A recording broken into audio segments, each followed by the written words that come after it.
There you go, fellas. Do yourself jerk rig made out of PVC. Super easy to do.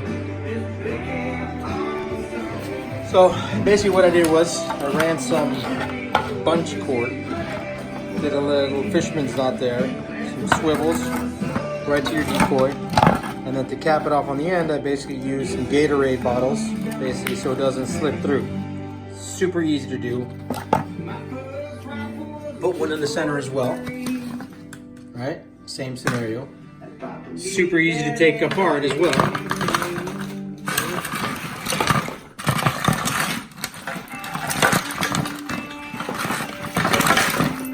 There you have it. Bang. And then, easy to transport. Fits in one hand.